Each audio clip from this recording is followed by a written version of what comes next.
Hello guys, welcome back to my channel sign with Nikhil में। तो पिछले वीडियो में हमने डिस्कस किया था कि कैसे बाल्कन युद्ध के होने का कारण क्या हुआ था और वो युद्ध कैसे हुआ था। हम लोगों ने बहुत सारे इम्पोर्टेंट पॉइंट्स भी डिस्कस किए थे और मैंने हर एक कारण को एक एक पॉइंट्स में डिस्कस किया था आपको। तो आज हम देखेंगे बाल्कन युद्ध के परिणाम। ठीक है, तो पहला इसका क्या परिणाम रहा देखते हैं। टर्की के यूरोपीय राज्य का विनाश। अब आपको हमको पता है कि इस बाल्कन का युद्ध हुआ था उसमें कि सबसे ज़्यादा लॉस किसको हुआ था, तो टर्की को हुआ था। और टर्की में ही सारे राष्ट्रों ने अटैक किया था और उसमें क्या हुआ, टर्की को सबसे ज़्यादा नुकसान हुआ, चाहे वो आर्थिक हो या फिर लोगों के मरने का नुकसान हो। तो उस टर्की के कुछ विशेष राज्य उससे छीन लिए गए और युद्ध के बाद जो उससे संधि लंदन में हुई उसमें भी उससे बहुत अपमानजनक संधि की गई, जिससे आपको पता है कि दूसरा बाल्कन युद्ध भी हुआ था। इसमें हम देखेंगे कि टर्की के कुस्तुनतुनिया और एड्रियानोपिल के मध्य जो उसके बीच के जो राज्य थे वो सारे लूट गए और उसके पास कुछ ही राज्य शेष बच गए और वह केवल एक एशियाई राज्य रह गया था। अब इसका दूसरा परिणाम यह था कि बाल्कन राज्य का विस्तार। अब बाल्कन राज्य का इसमें क्या हुआ, विस्तार हो गया। अब आपको पता है कि इसमें बाल्कन युद्ध, इस युद्ध का ही नाम है बाल्कन युद्ध। और इसमें क्या हुआ कि आपके बाल्कन राज्य का पूरे तरीका से विस्तार हुआ।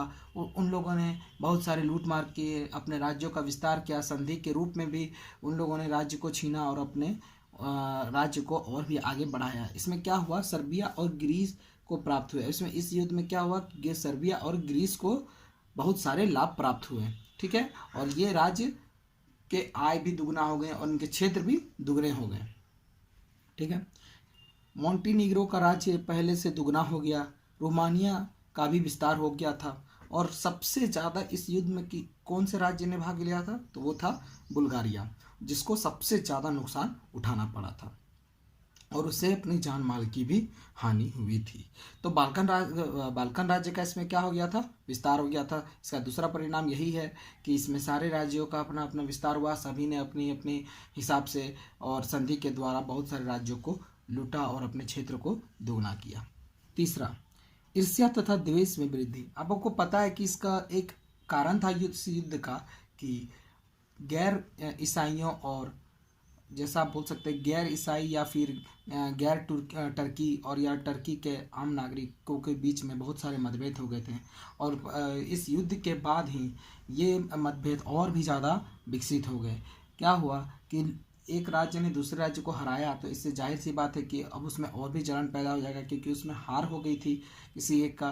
तो युद्ध के बाद इसका एक ऐसा परिणाम पड़ा कि एक राज्य दूसरे राज्य को घृणा की नज़रों से देखने लगे। और इसमें बुल्गारिया सबसे बड़ा इंपॉर्टेंट रोल निभाता है, क्योंकि बुल्गारिया में बहुत सारे ईसाई धर्म के लोग थे जिन्होंने अपने को हारा, मतलब अपने को हार कर बहुत सारे दुखों का सामना किया, क्योंकि उन लोगों ने एक अपने बहुत सारे अपने रिस्पेक्ट को भी हारा था। तो वो लोगों को इनसे बहुत ही जलन और द्वेष पैदा हो गए थे मन में। और सर्बिया ऑस्ट्रेलिया से बड़ा संतुष्ट हो गया, क्योंकि उसके कारण ही अल्बानिया के नए राज्य का निर्माण हुआ, जिससे वो एड्रियाटिक सागर से दूर हो गया था। इससे क्या हो गया कि सर्बिया ऑस्ट्रेलिया से बहुत असंतुष्ट हो गया था, क्योंकि वो उसे अपने एड्रियाटिक सागर से दूर कर दिया गया था।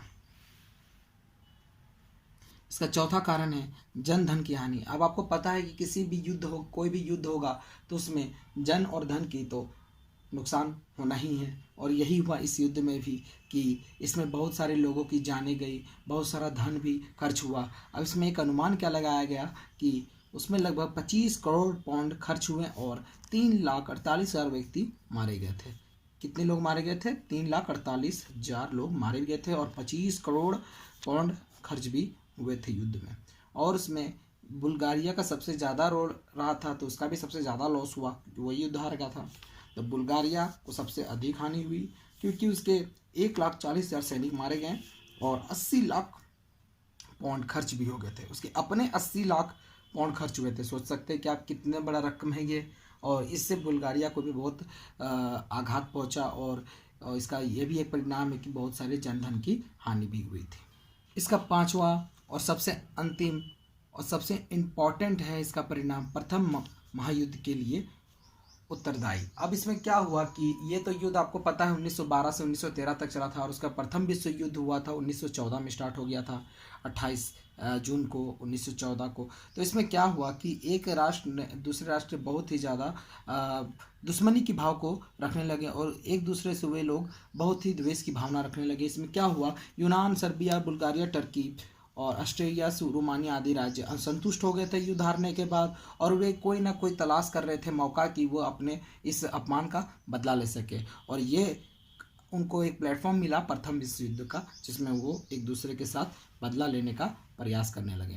और इसमें क्या हुआ, बाल्कन के युद्ध के कारण ऑस्ट्रेलिया और सर्बिया का बहुत ज़्यादा शत्रुता बढ़ गया और वो चरम सीमा पे पहुंच गए थे और उन लोग मौका खोज रहे थे कि कैसे भी करके ऑस्ट्रेलिया सर्बिया से बदला ले। और क्या हुआ कि 28 जून 1914 को सेराजेवो में ऑस्ट्रेलिया के राजकुमार फर्डिनेंड और उसकी पत्नी को हत्या कर दिया गया। अब आप देख सकते हैं कि अगर किसी भी देश के राजकुमार या वहाँ के कोई इम्पोर्टेंट पर्सन हो, अगर वहाँ का हत्या कर दिया जाए तो ये एक बहुत बड़ा अपमान का विषय होता है। और यही हुआ ऑस्ट्रेलिया के साथ और ऑस्ट्रेलिया ने अंततः सर्बिया के पास कुछ शर्तें रखी जिससे वो सर्बिया असंतुष्ट हो गया और नहीं मान पाया।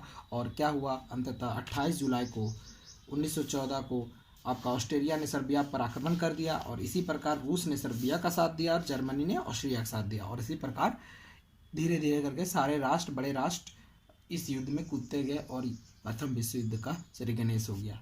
तो आशा करता हूँ कि आपको यह टॉपिक बाल्कन युद्ध के कारण परिणाम बहुत अच्छे समझ में आए होंगे और आपको अगर मेरे वीडियोज़ अच्छे लग रहे हैं तो आप अपने फ्रेंड्स के साथ शेयर करिए और सपोर्ट करिए। Thank you.